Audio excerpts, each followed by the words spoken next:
"Get this piece of junk out of my neighborhood right now." The scream cut through the peaceful Saturday morning air like a fire alarm. I nearly dropped my coffee mug as I looked out my kitchen window to see Karen Whitmore, the self-appointed queen of Sunset Hills HOA, standing in my driveway pointing at my truck like it was radioactive waste.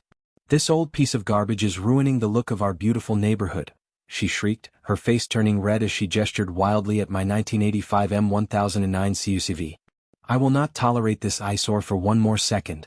I stepped out onto my front porch, still in my pajamas and slippers, trying to process what was happening. It was 7 a.m. on a Saturday, and this woman was having a complete meltdown over my truck. Karen was holding a clipboard, naturally, and wearing her signature pastel cardigan despite the morning heat. Her bleached blonde hair was pulled back so tight it looked like it hurt, and her face was twisted with rage. "Ma'am, what seems to be the problem?" I asked, walking to the edge of my driveway. "The problem?" She spun around to face me, her voice getting even louder. "The problem is this military tank you've parked in our family neighborhood. Do you see how ugly this thing is? Do you see how it's destroying our property values?" I looked at my truck. It was dusty and olive green, sure, but it was hardly a tank. "Karen, it's just my personal vehicle. I drive it to work." "Just your vehicle?" She was practically foaming at the mouth now. "This hideous war machine doesn't belong here. Our neighborhood has standards.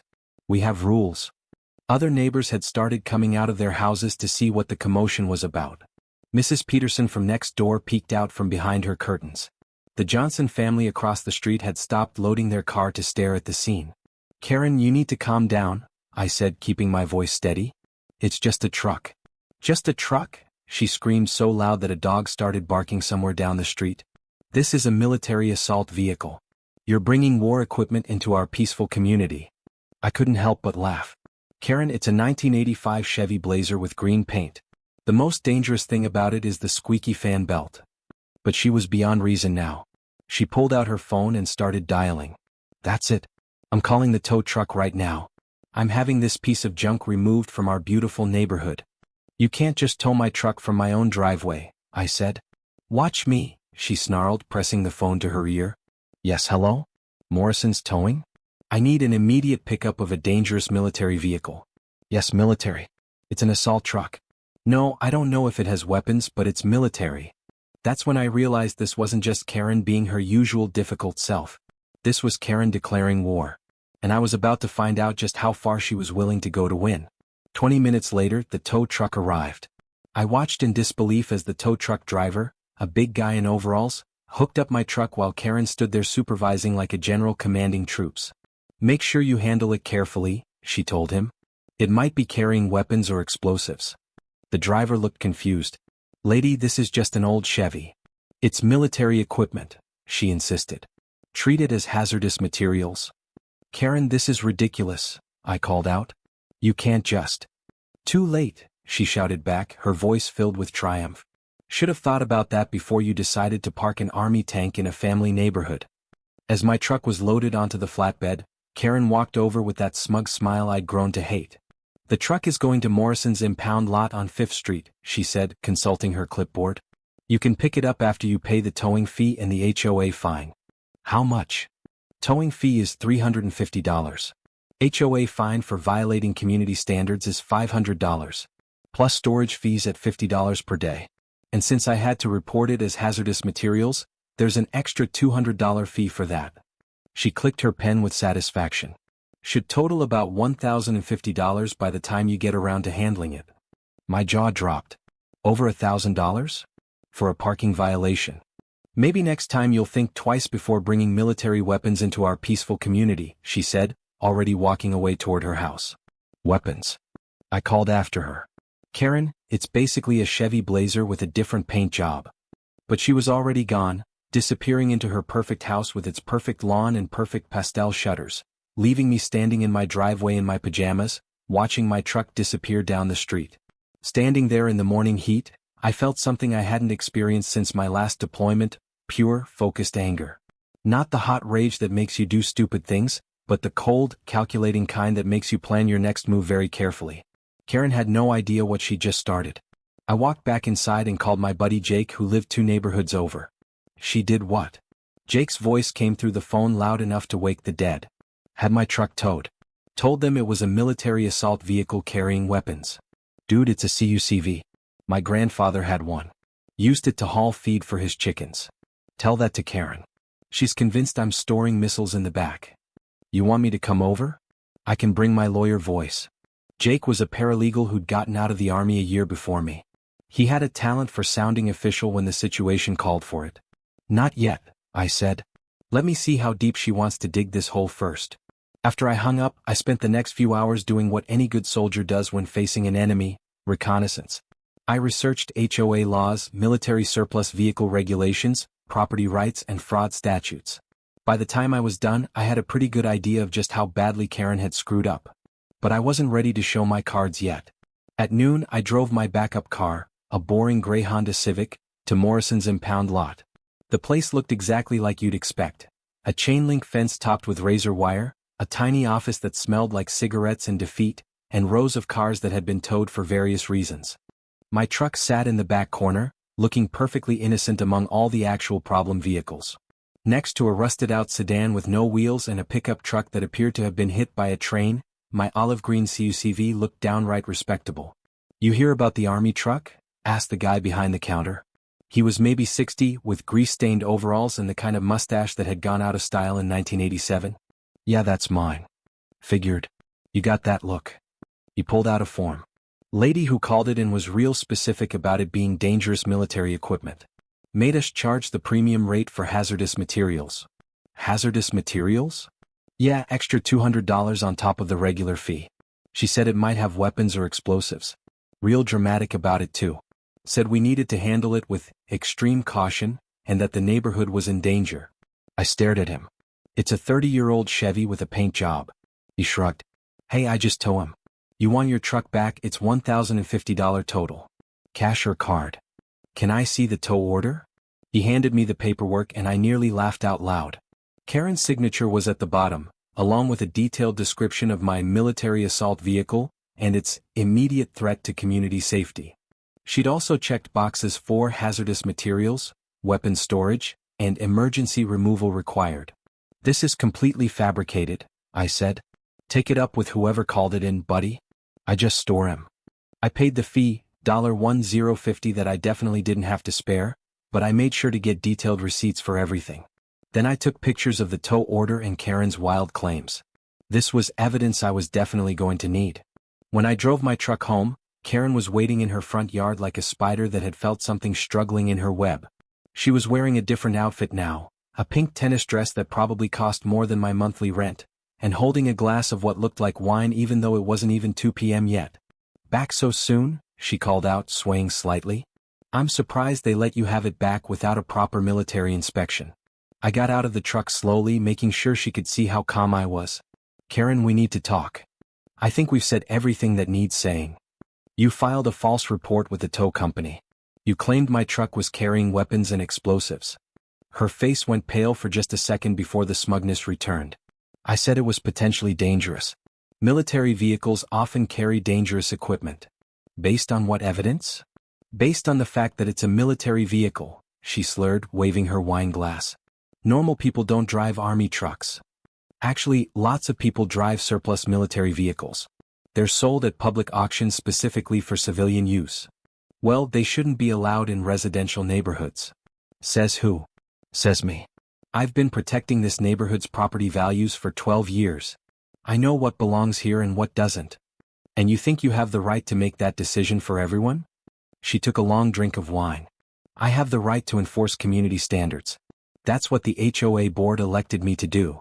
"Did the HOA board tell you to lie to tow companies?" "I didn't lie about anything." I pulled out my phone and showed her a photo of the tow order. "You claimed my truck was storing weapons. You said it was an immediate threat. You demanded hazardous materials protocols. None of that was true." She squinted at the phone, swaying more noticeably now. "I had reasonable suspicion." "Based on what?" "Based on the fact that it's green. And military. And it doesn't belong here." "So you made up a story about weapons and explosives because you don't like the color green?" "I didn't make up anything." But her voice was getting higher, more defensive. "Military vehicles are dangerous. Everyone knows that. Karen, you cost me over $1,000 because you don't like how my truck looks." "Good. Maybe now you'll get rid of that eyesore. I smiled.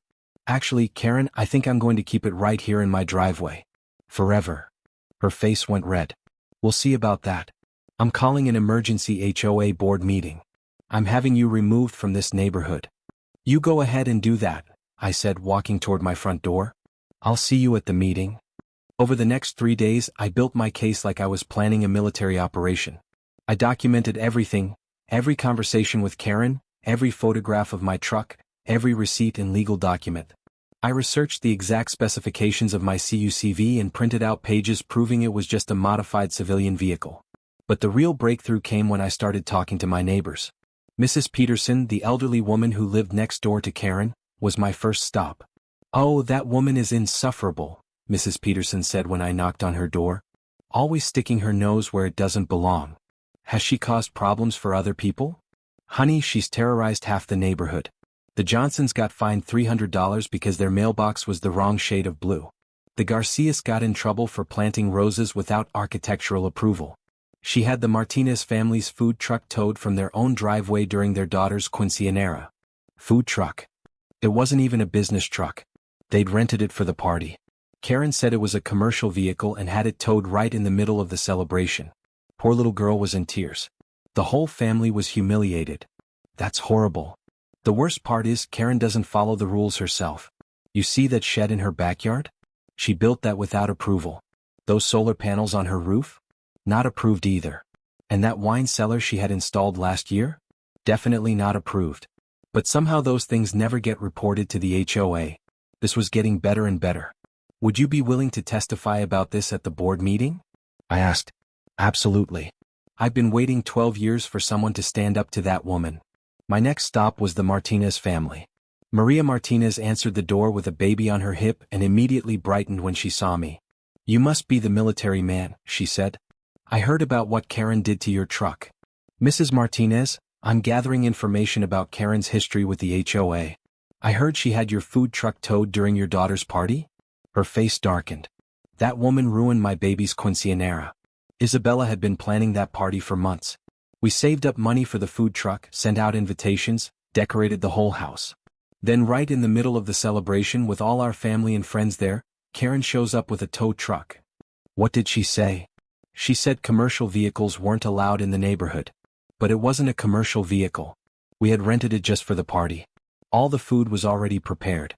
Our guests were standing in line to eat when she had it towed away. Did you file a complaint? Of course. But Karen is on the board.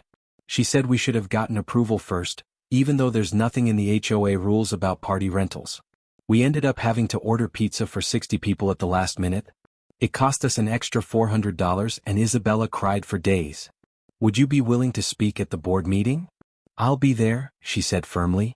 It's time someone put that woman in her place. The Johnsons told me about their mailbox saga.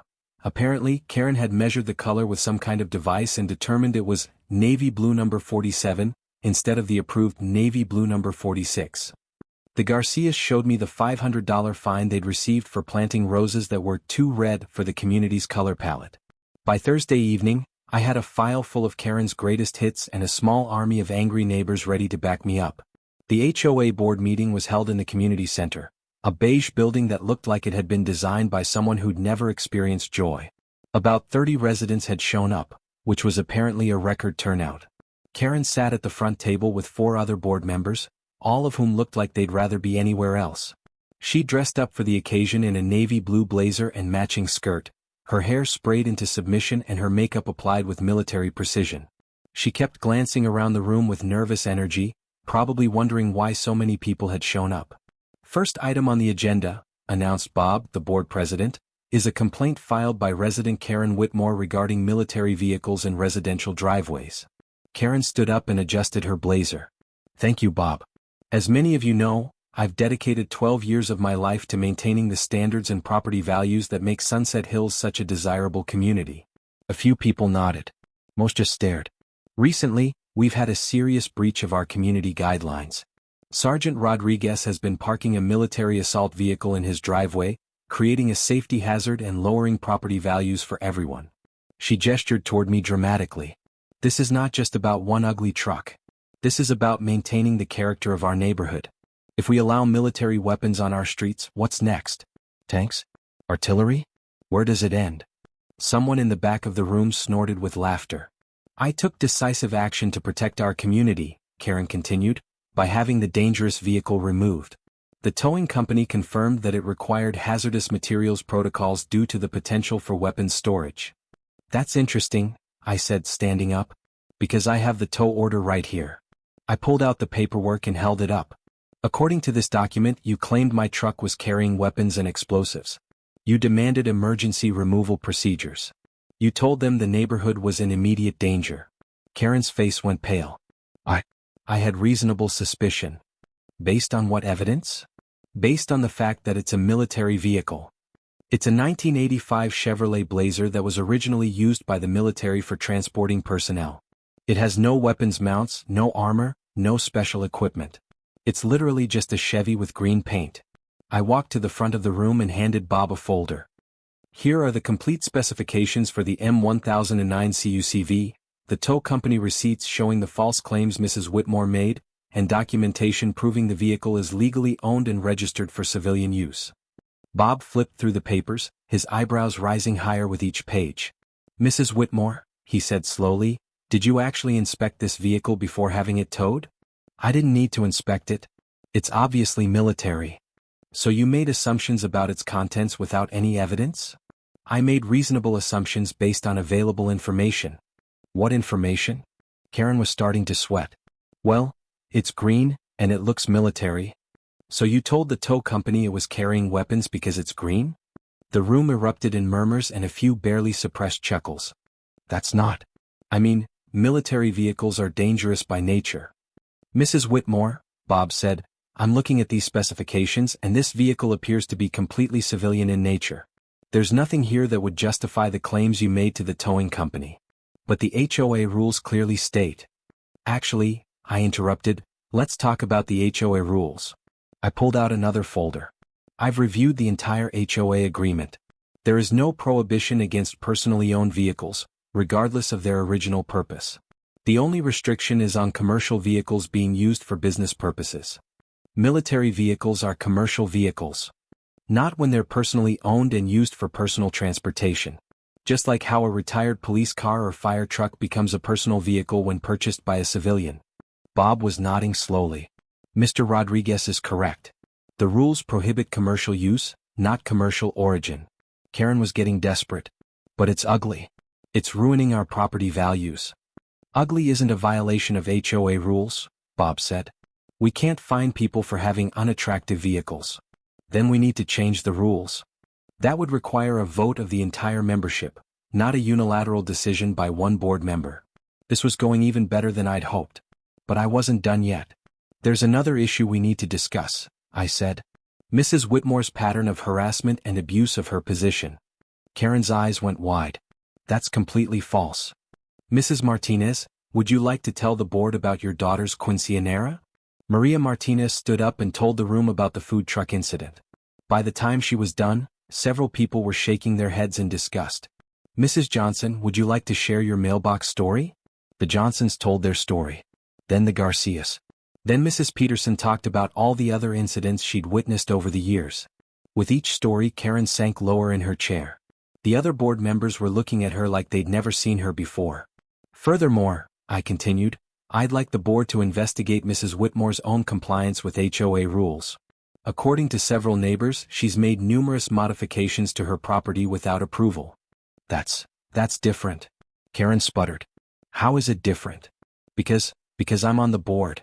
I know what's appropriate. So board members are exempt from the rules? Bob was furiously taking notes. Mrs. Whitmore, is it true that you've made unapproved modifications to your property? Well, yes, but what? But I used good judgment. My improvements actually enhance property values. And how is that different from Mr. Rodriguez's truck? Because his truck is ugly. The room fell silent. Even Karen seemed to realize she'd just said something incredibly stupid. So you're saying that rules don't apply to you, but they do apply to everyone else, based on your personal opinion of what looks good? Bob asked. Karen opened and closed her mouth like a fish gasping for air. I think we've heard enough, Bob said. The board will need to discuss this matter privately. Mrs. Whitmore, you're obviously too personally involved in this issue to participate in the decision. Please step outside. You can't exclude me from board business. We can when you're the subject of multiple complaints. Please wait in the hallway. Karen gathered her papers with shaking hands and stalked out of the room, her heels clicking angrily against the floor. After she left, Bob turned to me. Mr. Rodriguez, on behalf of the board, I apologize for this situation. It's clear that Mrs. Whitmore overstepped her authority and potentially violated both HOA procedures and state laws. What happens now? We'll be conducting a full investigation into her conduct. In the meantime, the association will reimburse you for the towing fees and any related expenses. We'll also be reviewing all of her recent decisions to see if other residents were unfairly targeted. What about her position on the board? That will be up to the membership to decide, but I suspect there will be calls for her resignation. As I walked out of the community center that night, I felt a satisfaction I hadn't experienced since completing my last mission overseas. Karen was standing by her car in the parking lot, talking frantically on her phone, probably trying to find a lawyer or a sympathetic ear. She looked up as I passed by, her face a mixture of rage and humiliation. "This isn't over," she hissed. "Actually, Karen, I think it is." The next morning, I woke up to find a certified letter in my mailbox, a formal apology from the HOA board and a check for $1,250 to cover the towing fees, my time, and additional damages. There was also a notice that Karen Whitmore had submitted her resignation from the board, effective immediately. But the best part came 3 days later when I was washing my truck in the driveway. Mrs. Peterson walked over with a plate of cookies and a huge smile. "Did you hear the news?" she asked. "What news?" "The city building inspector came by yesterday. Apparently, someone filed a complaint about unpermitted construction in the neighborhood. Karen's shed, solar panels, and wine cellar all have to be removed or she faces $10,000 in fines." I tried to look surprised. "Really? Someone filed a complaint?" Anonymous tip, apparently. Whoever it was provided very detailed information about all the violations. I took a bite of cookie to hide my smile. That's too bad for Karen. Oh, it gets better. The towing company is also investigating her for filing false reports. Apparently, making fake claims about hazardous materials is a felony. A felony? Could face up to 3 years in prison and a $25,000 fine. The company's lawyer said they take fraud very seriously because it affects their insurance and licensing. That evening, as I sat on my front porch enjoying a beer and watching the sunset, Karen came storming across the street. She looked terrible, her hair was disheveled, her makeup was smeared, and she was wearing the same clothes from yesterday. "You did this," she screamed, pointing at me with a shaking finger. "You ruined my life." "I didn't ruin anything, Karen. You did this to yourself. I was just trying to protect the neighborhood." "No, you were trying to bully people into doing what you wanted. There's a difference. That truck is still ugly." I raised my beer in a mock toast. "And it's still legally parked in my driveway." She stood there for a moment, breathing heavily, probably trying to think of some final threat or insult. But nothing came. Finally, she turned around and walked back to her house, her shoulders slumped in defeat. 2 weeks later, I saw the for sale sign go up in Karen's yard. According to Mrs. Peterson, she was moving to Florida to live with her sister. The building violations had cost her $15,000 to fix, the HOA lawsuit had been settled for another $10,000, and the criminal charges were still pending. The new neighbors who moved in were a young couple with twin toddlers. They thought my truck was cool, and asked if they could take pictures of their kids sitting in the driver's seat. "It's like a real army truck," one of the little girls said, bouncing excitedly in the front seat. "It is a real army truck," I told her. "But now it's just my truck and it helps me remember the friends I served with." As I watched the kids play, I realized something important. My truck wasn't just a vehicle, it was a symbol of my service, my sacrifice, and my right to live peacefully in the country I'd sworn to defend. Karen had tried to take that away from me because she didn't like how it looked. But in the end, her hatred and prejudice had been her downfall. She'd let her petty obsessions consume her to the point where she'd broken the law and destroyed her own life. Justice, it turned out, sometimes comes in the form of an olive green 1985 Chevrolet Blazer and a soldier who refused to back down. My truck still sits in my driveway every night, and every morning when I see it, I smile. Not because it's pretty, it's definitely not pretty. But because it's mine, it's legal, and it represents something Karen never understood: the freedom to be different in a country that's supposed to celebrate diversity. And if the next HOA busybody wants to try their luck, well, my truck and I will be ready for them too. Standing there in my pajamas, watching the most infuriating woman in the world disappear into her house, I realized this wasn't just about the truck. This was about Karen flexing her tiny bit of power over someone she saw as an outsider. I'd moved to Sunset Hills 6 months ago after my deployment ended, hoping for a quiet place to readjust to civilian life. Instead, I'd found myself living across the street from a woman who seemed to wake up every morning wondering whose day she could ruin. The irony wasn't lost on me. I'd spent 3 tours in Afghanistan dealing with actual threats, real enemies, life-and-death situations. Now I was home, and my biggest problem was a 52-year-old woman with too much time on her hands and a clipboard full of petty grievances. I walked back inside and called my buddy Jake, who lived 2 neighborhoods over. She did what? Jake's voice came through the phone loud enough to wake the neighbors. Towed my truck. Said it was a military weapon. Dude, it's a CUCV. My grandfather had one. Used it to haul feed for his chickens. Tell that to Karen. You want me to come over? I can bring my lawyer voice. Jake was a paralegal who'd gotten out of the army a year before me. He had a talent for sounding official when the situation called for it. Not yet, I said. Let me see how deep she wants to dig this hole first. After I hung up, I spent an hour researching HOA laws, military surplus vehicle regulations, and property rights. By the time I was done, I had a pretty good idea of just how badly Karen had screwed up. But I wasn't ready to show my cards yet. I drove my backup car, a boring gray Honda Civic, to Morrison's impound lot. The place looked exactly like you'd expect. A chain-link fence topped with razor wire, a tiny office that smelled like cigarettes and despair, and rows of cars that had been towed for various reasons. My truck sat in the back corner, looking perfectly innocent. It was dusty and dented, sure, but it was hardly the military weapon Karen had described. The most intimidating thing about it was probably the faded bumper sticker that read, "Infantry, follow me." "You hear about the army truck?" asked the guy behind the counter. He was maybe 60, with grease-stained overalls and the kind of mustache that had gone out of style in 1987. "Yeah, that's mine." "Figured. You got that look." He pulled out a form. Lady who called it in was real specific about it being dangerous military equipment. Made us charge the premium rate for hazardous materials. Hazardous materials? Yeah, extra $200 on top of the regular fee. She said it might have weapons or explosives. I stared at him. "It's a 30-year-old Chevy with a paint job." He shrugged. "Hey, I just tow him. You want your truck back? It's $750 total. Cash or card?" "Can I see the tow order?" He handed me the paperwork. Karen's signature was at the bottom, along with a detailed description of my military assault vehicle and its potential threat to community safety. She'd also checked the box for immediate removal required and hazardous materials protocols. "This is fraud," I said. "Take it up with whoever called it in, buddy. I just store him." I paid the fee, $750 that I definitely didn't have to spare, and drove my truck home. Karen was waiting in her front yard when I pulled into my driveway, probably hoping to see me walking home in defeat. "Back so soon?" she called out. "I'm surprised they let you have it back without a proper inspection." I got out of the truck slowly, making sure she could see how calm I was. "Karen, we need to talk. I think we've said everything that needs saying.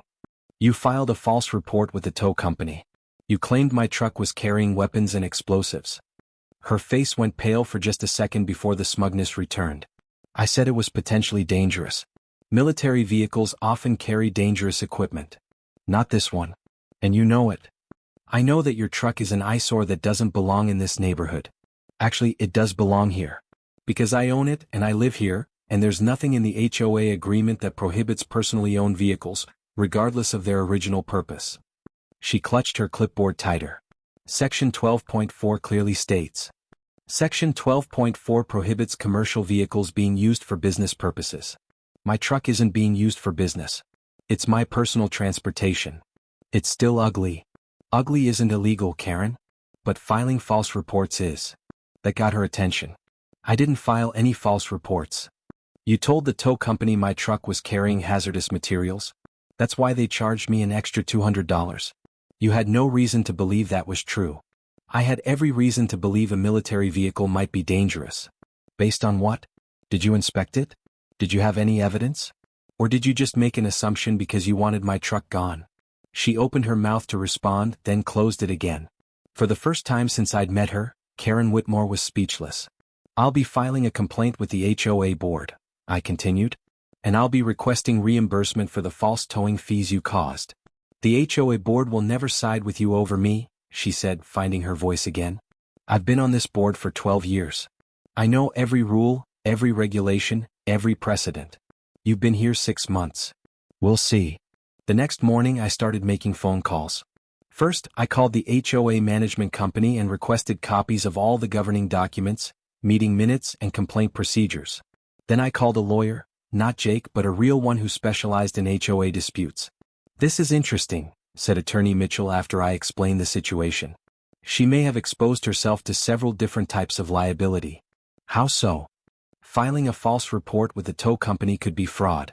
If she made materially false statements that caused you financial harm, you might have grounds for a civil suit. Plus, if she violated the HOA's own procedures for handling violations, the association could be liable too. What do you mean? Most HOA agreements require written notice and an opportunity to cure before any enforcement action. Did she send you a letter? Give you a chance to move the truck voluntarily? Nope. I woke up and it was gone. That's a procedural violation. The towing might be invalid even if the underlying complaint was legitimate. This was getting better by the minute. What do you need from me? I asked. Documentation. Every interaction with her, every piece of paper, every email. Photos of the truck, copies of the tow receipts, the HOA agreements, everything. I spent the next 3 days building my case. I photographed my truck from every angle, highlighting how obviously civilian it was. I researched the exact model and printed out specifications showing it was just a modified Chevy Blazer. I documented every conversation with Karen, every snide comment, every HOA rule she'd claimed I was violating. But the real breakthrough came when I talked to my neighbor, Mrs. Peterson, an elderly woman who lived next door to Karen. "Oh, that woman is insufferable," Mrs. Peterson said when I knocked on her door. "Always sticking her nose where it doesn't belong. Has she caused problems for other people?" "Honey, she's caused problems for everyone. The Johnsons got fined because their mailbox was the wrong shade of blue. The Garcias got in trouble for planting roses without approval. She had the Martinez family's food truck towed from their own driveway during their daughter's quinceañera. Food truck. It wasn't even a business truck. They'd rented it for the party. Karen said it was a commercial vehicle and had it towed right in the middle of the celebration. Poor little girl was in tears. That's awful. The worst part is Karen doesn't even follow the rules herself. You see that shed in her backyard? She built that without architectural approval. And those solar panels on her roof? Not approved either. But somehow those things never get reported to the HOA. This was exactly what I needed to hear. The HOA board meeting was scheduled for the following Thursday at 7 p.m. in the community center. I arrived at 6:45 with a folder full of documentation and a simple plan. Let Karen hang herself with her own rope. The community center was one of those beige, soulless buildings that looked like it had been designed by someone who'd never experienced joy.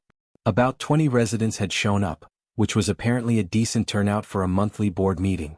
Karen sat at the front table with 4 other board members, all of whom looked like they'd rather be anywhere else. She dressed up for the occasion in a navy blue blazer and matching skirt, her hair sprayed into submission and her makeup applied with military precision. "First item on the agenda," announced the board president, a tired-looking man named Bob, "is a complaint filed by resident Karen Whitmore regarding military vehicles and residential driveways." Karen stood up and adjusted her blazer. "Thank you, Bob. As many of you know, I've dedicated 12 years of my life to maintaining the standards and property values that make Sunset Hills such a desirable community." A few people nodded politely. Most just looked bored. "Recently, we've had a serious security threat in our neighborhood," Karen continued, her voice getting more dramatic. "Sergeant Rodriguez has been parking a military assault vehicle in his driveway, creating a safety hazard and lowering property values for everyone." She gestured toward me like I was public enemy number one. "This is not just about one ugly truck. This is about maintaining the character of our neighborhood. If we allow military weapons on our streets, what's next? Tanks? Artillery? Where does it end?" Someone in the back of the room actually snorted with laughter. "I took decisive action to protect our community," Karen continued, completely oblivious to how ridiculous she sounded, "by having the dangerous vehicle removed. The towing company confirmed that it required hazardous materials protocols due to the potential for weapons storage.